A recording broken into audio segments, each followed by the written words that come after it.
நமஸ்தே students, இன்னைக்கு bank reconciliation ஸ்டேட்மெண்ட்டோடைய ரெண்டாவது கிளாஸ் பார்க்குறோம்.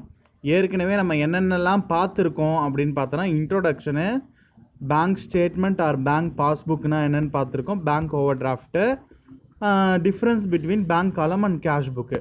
பேங்க் ரிகன்சிலேஷன் ஸ்டேட்மெண்ட்டோட ரெண்டாவது கிளாஸ் மற்றும் கடைசி கிளாஸ் இது தான்.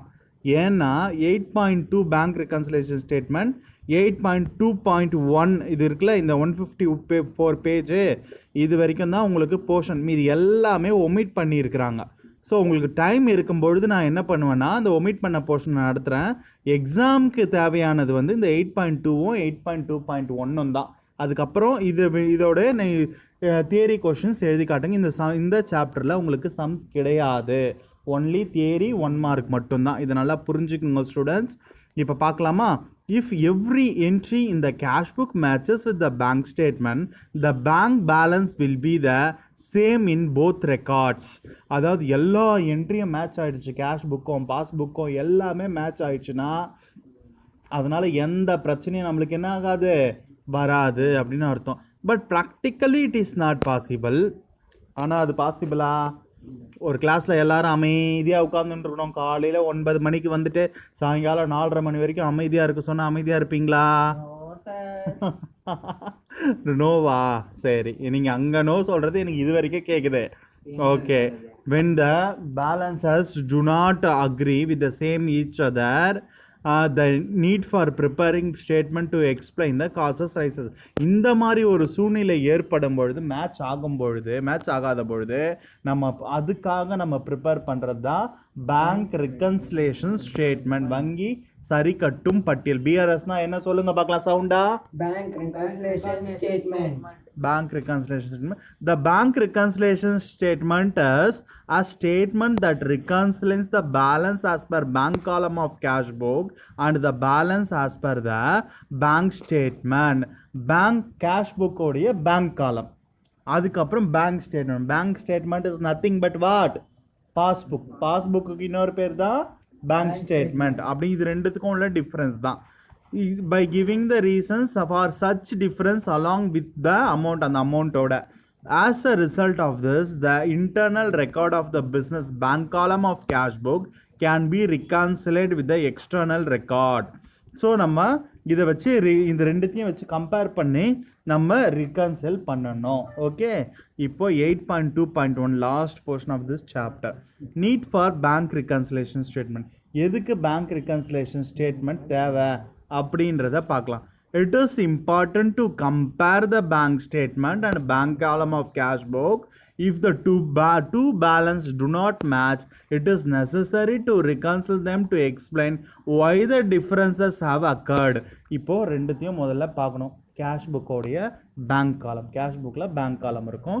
பாஸ்புக்னா இது பேங்க் ஸ்டேட்மெண்ட். இது ரெண்டுத்தையும் பார்க்கும்போது மேட்ச் ஆகுதான்னு பார்க்கணும். அப்படி மேட்ச் ஆகலைன்னா எந்த இடத்துல எதனால் மேட்ச் ஆகுதுன்றத தனியாக எழுதணும். லாஸ்ட்டில் அதை ஆட் பண்ணி லெஸ் பண்ணி கரெக்டாக எடுத்துகிட்டு வரது தான் bank reconciliation statement. It may be prepared with every month, every week. Even பெரிய பெரிய நிறுவனங்களை டெய்லியும் ப்ரிப்பேர் பண்ணுவாங்க. சின்ன சின்ன கம்பெனிஸ்லாம் எவ்ரி மந்த்துக்கு ஒரு முறை, வீக் ஒரு முறை, சில எப்போச்சும் பெரிய மல்டிநேஷ்னல் ஏதாவது பெரிய அளவில் பிஸ்னஸ் பண்ணுறச்ச அவங்க டெய்லியும் ப்ரிப்பேர் பண்ண, depending on the number of transaction, எவ்வளோ டிரான்சாக்ஷன் போகுது உன்னோட பேங்க் அக்கௌண்ட்டில் அப்படின்றத பொறுத்து, அந்த நீட்ஸ் ஆஃப் த பிஸ்னஸ். அதுதான் இங்கே ஒரு எவ்வளோ மார்க் கொடுத்துருக்கான் பாரு. Balance as per cash book bank statement, balance as per cash book. இது ஒரு கம்மியாக இருக்க மாதிரி இருக்கு பாரு. இங்கே balance as per cash book bank ஸ்டேட்மெண்ட்டா, இது balance as per cash book தனியாக இருக்குது. இது பேங்க் ஸ்டேட்மெண்ட் ஒரே நிமிஷம் ஸ்டூடெண்ட்ஸ், அப்படி கீழே போயிருச்சு. பேஜ் நம்பர் என்னப்பா? 154. ஓகே, அப்படியே இருங்க, ஏன்னா கொஞ்சம் இதுவாயிருச்சு. ஸோ நம்ம பார்த்துட்டு இருக்க சாப்டர் என்ன? Bank reconciliation statement. இப்போ பாரு, இது கீழே இதை எக்ஸ்பிளைன் பண்ணியிருக்கான், பார்க்கலாமா இந்த டயக்ராமை? The need for bank reconciliation statement as follows. எதனால தான் பேங்க் ரிகன்சிலேஷன் தேவைப்படுது அப்படின்னு சொல்லிட்டு, to identify the reasons for difference between the bank balance as per the cash book and bank balance as per bank. Sir என்ன சொன்னதே சொல்லிட்டு இருக்கார், புக்கில் அதே தான் திருப்பி வந்துட்டு இருக்கு. To identify the delay in clearance of cheque. சில செக் வந்து டிலேவாக கொடுப்பாங்க. போன கிளாஸில் கொடுத்தேன் பார்த்தியா, இன்றைக்கி நீ ஒருத்தருக்கு செக்கு கொடுக்குற, அவர் எடுத்துகிட்டு போய் உடனே பேங்க்கில் கொடுக்காம 10-20 நாள் கழிச்சு எடுத்துகிட்டு போய் கொடுத்து மாத்துறாரு. அப்போ அந்த டிஃப்ரென்ஸ் கிளியரன்ஸ் ஆகிறதுக்கு லேட் ஆகுது. அடுத்து to ascertain the current balance of the bank column of cash book. உன்னுடைய கேஷ் புக்கோட பேங்க் காலத்தில் இருக்கக்கூடிய கரெக்ட் பேலன்ஸை தெரிஞ்சுக்கணும். அடுத்து to discourage the accountants of the business as well as bank from misusing fund. யாராச்சும் மிஸ்யூஸ் பண்ணுற மாதிரியோ இந்த மாதிரி ஏதாச்சும் பண்ணாமல் இருக்கிறதுக்கு கரெக்டாக இருக்கா இல்லையான்னு தெரிஞ்சுக்கிறதுக்கு நம்மளுக்கு இது ரொம்ப முக்கியமாகுது. புரியுதா ஸ்டூடெண்ட்? பேங்க் ரிகன்சிலேஷன் ஸ்டேட்மெண்ட்னா என்ன தெரியுதா? பேங்க் ஓவர் டிராஃப்ட்னா என்னன்னு போன கிளாஸில் சொன்னேன். பாஸ்புக்னா என்ன? பேங்க் ஸ்டேட்மெண்ட்டுக்கு இன்னொரு பேர் தான் பாஸ்புக்.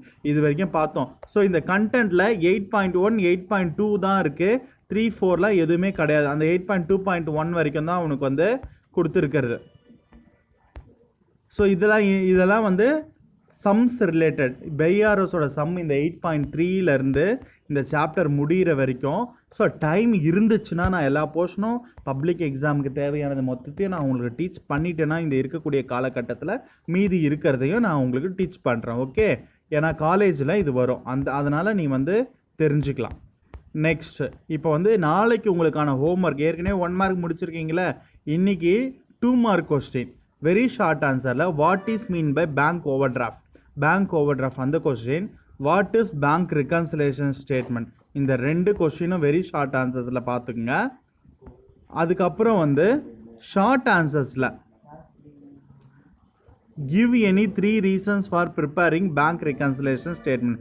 எதுக்கு வந்து பேங்க் ரிகன்சிலேஷன் ஸ்டேட்மெண்ட் வந்து நம்ம ப்ரிப்பேர் பண்ணணும். அந்த ஃபர்ஸ்ட் கொஸ்டின், முதல் 2 கொஸ்டின் 2 மார்க்கில், 3 மார்க்கில் 1 கொஸ்டின். இந்த 3 கொஸ்டினும் நீங்கள் அழகாக எழுதி எனக்கு சென்ட் பண்ணுங்கள். Okay, thank you students. This chapter is over. Thank you.